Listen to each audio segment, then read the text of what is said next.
kiumbe kiria geteneta abantu bare no barema nigo baburi kubeka emeroberio erikonyara kurikia na gwikirania abarai bari barachiko bakorera aseganga yokonyorengeria yabo ya kirari tukuna boigo asokonyara gokonyeka kiumbe kiboneka gyatebire buna abantu abange bari no barema babere bagochandeka za matuka manga sabanga batari kunyirwa egaragari batebire buna serikali enyare kubeka libagaria bene na kurikorera emirimo asa abantu bari no barema konyara libaga erikonyara boigo kubekera na kubakorera emirimo abamwabo.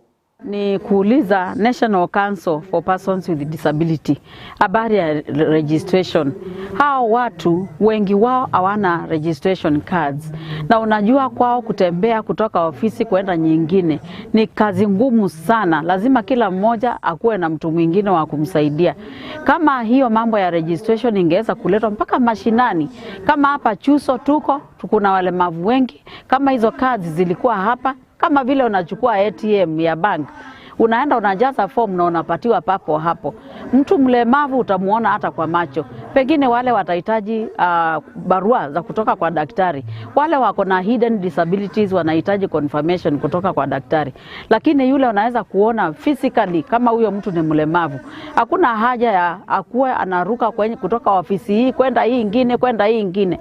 Kuna watu wanasema wamejaza hizo form mara 5 hata mara 6 na mtu hajawahi kupata hiyo kadi ya ulemavu. Kwa hivyo ningehimiza hizo functions za kupea walemavu hizo cards zao, so that they may be able to benefit from government grants, ziletwe mpaka mashinani, hata ikiwezekana hata kwa sublocation, ndio waweze kupata, waweze kusaidika kama watu wengine.